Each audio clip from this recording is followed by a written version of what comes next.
అందరం కలిసికట్టుగా పనిచేస్తేనే కమ్యూనిస్ట్ పార్టీగా ముందుకు పోయింది.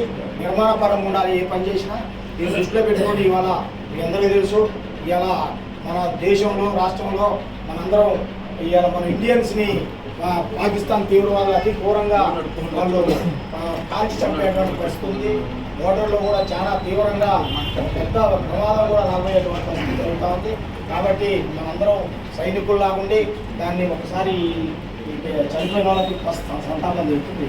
అదే చెప్తాం దాంట్లో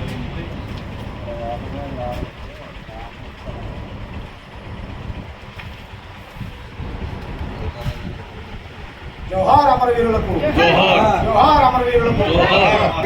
దీన్ని ఆసరాగా తీసుకొని భవిష్యత్తు కాలం మొత్తం పార్టీ ఉనికిని కాపాడి పార్టీని ముందు తీసుకుపోవడం కోసం ప్రతి ఒక్కరూ ప్రయాణం చేయాలని చెప్పి నేను ఈ సభను తెలియజేసుకుంటూ, నగర కార్యదర్శి గారికి మీ అందరూ తెలుసు, గతంలో బీఆర్ఎస్ పార్టీ 9.5 సంవత్సరాలు ఏలింది. 10-11 సంవత్సరాలు తెలంగాణ ఏర్పడ్డది. ఉమ్మడి రాష్ట్రం ఉన్నప్పుడు కూడా మనం కమ్యూనిస్ట్ పార్టీగా ఈ దేశం రాష్ట్రం కోసం, రైతాంగం కోసం ఎన్నో ఉద్యమాలు చేసినాం. ఇవాళ ఈ ప్రత్యేక తెలంగాణ ఏర్పడదంటే ఇవాళ ఈ యొక్క కమ్యూనిస్ట్ త్యాగబలం అని చెప్పి నేను ఈ సందర్భంగా మీకు తెలియజేస్తా ఉన్నాను.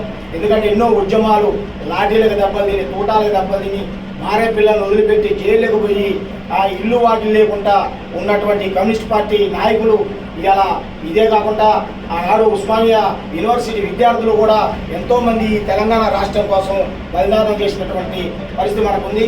కానీ ఈ ప్రభుత్వాలు రెండు, ఇవాళ టీఆర్ఎస్ పార్టీ ప్రభుత్వం వచ్చిపోయింది, ఇవాళ కాంగ్రెస్ పార్టీ అధికారంలో ఉంది. అయినప్పటికీ కూడా ఆనాడు కాంగ్రెస్ పార్టీ అధికారంలోకి రాగానే 6 పథకాల్లో ఒక పథకం ఆనాడు ఉద్యమకారులకి ఏదో ఒక పెన్షన్ ఏర్పాటు చేస్తాం, లేదా 200 గజాల స్థలం ఇస్తామని చెప్పి కాంగ్రెస్ పార్టీ అధికారంలోకి రాగానే చెప్పడం జరిగింది. కానీ ఇంతవరకు ఈ అమరవీరుల యొక్క త్యాగాన్ని ఆ ప్రభుత్వం గుర్తించలే, ఈ ప్రభుత్వం గుర్తించలేదు. కానీ ఈ త్యాగం వల్లనే ఇవాళ ఈ ప్రభుత్వం వాళ్ళు ముఖ్యమంత్రులు కావడానికి గల కారణం వీళ్ళనేది వాళ్ళు గుర్తించట్లే. మాకు ఈ ముఖ్యమంత్రి పదవి ఉత్తైనా వచ్చింది, అదే ఉమ్మడి రాష్ట్రంలో ఉంటే వీళ్ళైతరా కారు. విభజించడం వల్ల ఇవాళ తెలంగాణ కేసీఆర్ ముఖ్యమంత్రి అయిండు, ఇదే రేవంత్ రెడ్డి గారు ముఖ్యమంత్రి అయింది. అదే విభజించకపోతే కారు వీళ్ళ వల్ల కాదు. కాబట్టి దీన్ని మరొకసారి ఇక్కడే కాకుండా ఇక మన యొక్క ఉద్యమకారుల కోసం మనం మొన్న చిన్న మిస్టేక్ అయింది. సాంబశివరావు దృష్టిలో పెడితే ఆయన అసెంబ్లీలో చెప్పేవాడు, ఇంతవరకు 3 మంత్రులు ఉన్నారు మనకి. ఇవాళ మన ఖమ్మం మామూలు అదృష్టవంతురాలు కాదు. ఇవాళ ఏంటంటే మన జిల్లాలో ఒక చీఫ్ విప్ మనకే అయ్యిండు, 2 మంత్రులు మన జిల్లాలోనే. ఒక జిల్లాలో 3 మంత్రులు, ముగ్గురు మినిస్టర్లు ఉండడం అనేది ఎక్కడ ఏ జిల్లా లేరని మన జిల్లాని అదృష్టం. కాబట్టి డిప్యూటీ సీఎం కాబట్టి ఈ మంత్రులు కూడా ఈ యొక్క ఉద్యమకారులను దృష్టిలో ఇవ్వాలి. మంత్రి పదవి వాళ్ళకి వచ్చిందంటే ఈ ఉద్యమకారుల త్యాగబలం, వాళ్ళ యొక్క త్యాగం ఇవాళ వీళ్ళందరూ ఈ మంత్రి పదవిని అనుభవిస్తున్నారని చెప్పి ఖచ్చితంగా నేను చెప్తా ఉన్నా. దీన్ని మంత్రులు కూడా ఒక్కసారి గుర్తుపెట్టుకొని మరొకసారి అసెంబ్లీలో ఈ యొక్క పెట్టినటువంటి ఈ యొక్క